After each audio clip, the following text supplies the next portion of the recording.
Ralghia the Witch, Chapter 1, Part 2, The Silver Dragon. Many days passed. Despite the dragon's best efforts to entertain her, Beatrice cried from sunrise to sundown. All day long she stared up at the hole in the roof, the only way in or out of the cave. She knew Philippe would rescue her, and every day she watched the heavens, waiting for Philippe to come. By this time, Philippe was close. In his travels, he had followed every rumor, every report of the Silver Dragon, and that brought him to a small town at the foot of the Karst Mountains. The mountains had many limestone caves, and in one of those caves, according to the stories, was the Silver Dragon's lair. Philippe entered a tavern as evening descended. No one paid attention to him until he stood on a chair and shouted, "I have come to fight the Silver Dragon." The patrons fell silent. Philippe explained, telling the story of how his beloved Beatrice had been cruelly taken away, and how he had spent months tracking the dragon to save the princess. When he was done, the barman spoke up. "And you came all this way just for the princess?" he asked. Philippe nodded. "We thank you, O noble prince," the barman said. "We are glad you have come to save us from this terrifying dragon.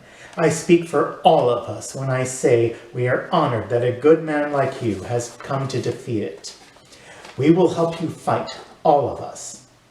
The men gasped, but the barman winked at them and they quickly nodded. "Yes," said the man in the corner, "we'll help." Everyone nodded again. Philippe thanked them and bought drinks for everyone. Then he paid for a meal and a room and feed for his horse.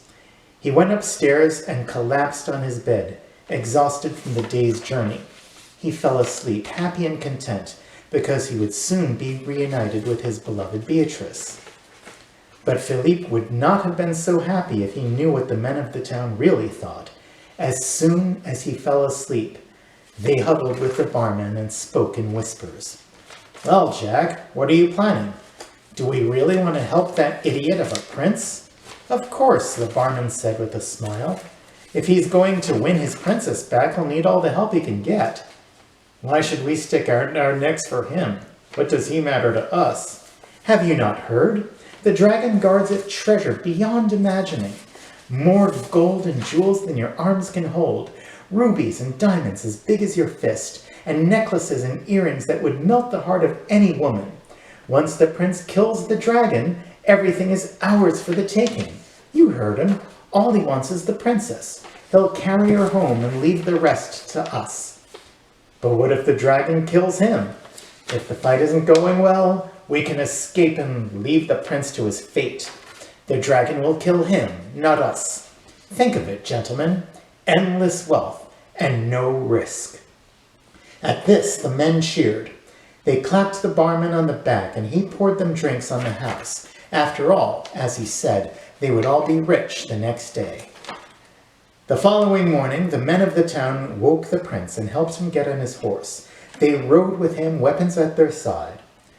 A long, narrow path led the prince through the forest and deep into the Karst Mountains. They rode all morning and afternoon, stopping only when they reached a clearing in the woods. In front of them was a deep, dark hole, 50 feet across and 200 feet down. Even though the sun was high overhead, Philippe could barely see the Silver Dragon sleeping at the bottom. "Now's your best chance to save the princess," the barman said as he pulled out a long, knotted rope from his pack and began to uncoil it. He tied one end to a nearby tree and handed the other end to the prince. "Tie this to your waist and we will lower you down. When you've safely reached the bottom, untie the rope and give it a few sharp tugs. That will be the signal, and we will come down after you. The rope's not strong enough for all of us at once." The prince nodded. He tied up his horse and put his bow and quiver on his back. He fastened the rope around his waist, then held his sword in one hand and shield in the other. He didn't notice the way the men stared, greedy and hungry. The men gently lowered him into the darkness. Down and down and down the rope took him, while the cave floor shone far below. After a few minutes, Philippe's eyes adjusted to the dim light. Around him he saw treasures of gold, silver, rubies, sapphires, and more, but none of that mattered. He looked up and down the rows of treasures, searching for his beloved Beatrice. Finally, his feet touched the soft rock. He untied the rope and gave it a few sharp tugs, as men had told him. Then he walked through the aisles of treasures, whispering so he wouldn't wake the silver dragon. Beatrice, Beatrice. Up and down the aisles he wandered, giving no thought to the riches before him, giving no thought to the men climbing down after him. Beatrice, he whispered. Beatrice, my love. At last he found her, curled up in the four-poster bed. Gently he stroked her hair, and she awoke. Philippe, she yelled. Shh, he warned. The dragon's asleep. Can you walk? Yes, my darling. He kissed her, and she rose from her bed. They walked hand in hand, on tiptoes so they wouldn't make any noise. The others weren't so careful. Once they descended to the bottom of the cave, with such tremendous wealth before them, they forgot themselves and stuffed everything they could into their packs. The clinking and clanking of the gold coins awoke the sleeping dragon. It growled and roared as it stood. It's awake! The dragon's awake! They shouted. They dropped their sacks and stumbled over each other as they ran off, looking for somewhere to hide, all thoughts of gold and treasure gone from their minds. But Philippe stood his ground, and Beatrice joined with him. When the dragon opened its eyes, all it saw was the prince and princess, side by side. You again, it shouted, and the black flames shot from his nostrils. I spared your life, and you dare come in here and steal my treasure? The lady was mine to begin with, the prince answered. And he is mine, the princess added. All I ask is that we be allowed to return home. Please, stand aside. The dragon stopped to think. Maybe it would have agreed. But when it looked down at its feet, it saw the sacks the others had left behind when they ran. Sacks with gold and jewels spilling out. You liar, the dragon shouted. You came to steal my treasure. You're nothing more than a dirty thief. I will kill you. The silver dragon drew back its fierce jaws, and the black fire welled up in its mouth. Philippe turned to Beatrice. Run, he said. Hide someplace safe. I'll come and get you when this is over. But do it! Beatrice ran and hid among the treasures. Philippe held up his shield and crouched behind it as the black flames came down on him. The dragon slashed with its mighty black claws. Philippe thrust with his sword and blocked the attack. 100 times the dragon struck, and each time the prince parried the blow. But every time Philippe tried to attack the dragon, its scales were too hard, and the sword only bounced off. The battle raged on until Philippe's arms began to tire. He couldn't hold his sword and shield as high, and his attacks grew weaker. But the silver dragon wasn't tired at all. No matter how many times the prince struck, he still couldn't pierce the dragon's silver scales. Foolish boy, the dragon shouted. Why couldn't you learn to do without your treasure? Because life without Beatrice isn't worth living. Then you shall die. The dragon drew back its head again to unleash its black flame. Philippe raised his shield to defend himself, but the strength and speed had left his arm. He couldn't raise his shield fast enough, and the fire burned his face. Philippe screamed in pain. Beatrice, hiding behind sacks of gold, screamed with him. The prince fell. The dragon raised its claws, ready to pierce him through his heart. And now you are mine, the dragon shouted. Die here. Philippe, Beatrice cried out. You are the most precious thing in the world to me. The dragon stopped. For all his life, the silver dragon had lived to teach mankind a lesson. For 1,000 years, the dragon had carried off the noble's treasures, For all that time, the dragon had taken care of the treasures in his lair, polishing the silver and keeping the clocks in working order. The dragon could not destroy anything a princess called precious. Part of the dragon wanted to kill the prince, and part of the dragon wanted to protect the prince. The dragon didn't know what to do. It couldn't move. The prince took advantage. He rolled over and notched an arrow into his bow. He aimed for the dragon's eye, its black, unblinking eye.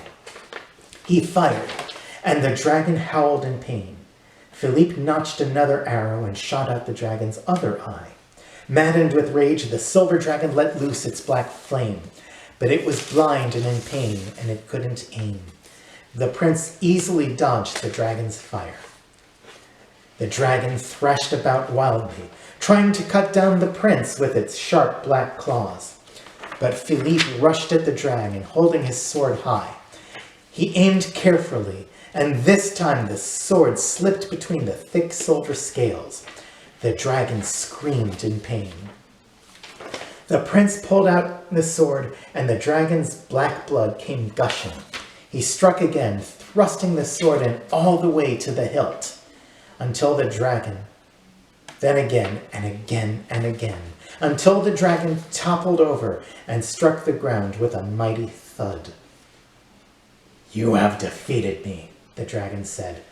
"Take the girl and go. Let me die in peace." Beatrice came out from hiding. Philippe lifted her on his back, despite the pain from his wounds, and she held on tight as he climbed the knotted rope and carried her to safety. They journeyed night and day back to their castle. They married with their parents' consent and became king and queen. And of course, they lived happily ever after. But, the day the dragon died, a new evil arose to take its place, an evil far greater than before. After the prince and princess climbed out of the cave, and as the silver dragon gasped its last dying breaths, the men from the town came out of hiding. They cheered once they saw the gold was theirs for the taking. But then they began fighting amongst themselves. "It's mine! Hands off!" one snapped as he snatched a gold locket out of his friend's hands. "You liar! I saw it first," his friend said. Elsewhere in the cave, two men fought over a 1,000 sapphire necklace. "Go get your own. This is mine." "Oh, what would someone like you need a necklace for?" "It's a gift for the baker's sister." "Huh, you're so ugly no woman would want a gift from you." And they fought and kicked and rolled in the dirt. No matter how much wealth was spread before them, it wasn't enough. They wanted more. The dragon could no longer see and couldn't lift its head, but it heard what the men said. With its last breath, it put a curse on the men of the town. With that curse, the dragon's black fire left its body. The flames crept toward the men as they fought. They didn't notice because they were too busy fighting each other. Only after the flames surrounded them did they realize they were in danger. But then it was too late. The black fire attacked, but instead of burning the men and killing them, the fires leapt into their throats and possessed them. The black fire lived on in their hearts, and their greed and their selfishness fed the black fire and made it stronger. When the men climbed out of the cave, laden with gold and jewels, they also brought the black fire with them. The black fire thrived on the souls of the people of the town. The men spent their wealth in a few short years and were left even poorer and more miserable than they were before. But the black fire, freed from the dragon's body, grew stronger, fed by the men's evil deeds. Over time, the black fire learned to think for itself. It realized it could jump from person to person, body to body, possessing as many souls as it could and tempting them to do harm. It fed on greed, anger, pain, and despair, growing stronger every day. It became so strong that after 100 years it discovered it didn't need a body anymore. The black fire walked in the night, sometimes in the shape of a man, sometimes in the shape of a beast, looking for whatever mischief it might find. The black fire is still out there. It searches for bad men, bad women, and bad children, for these make it stronger, and it strikes fear into the hearts of men wherever it goes. So make sure you're good. Make sure to behave, or else the black fire will come for you. The end. Well, what do you think? It's a good story, Mommy. Except for... Except for what? What about Ralghia the witch? Where's Ralghia the witch? Hush, child. The witch is closer than you think. Much closer than you think.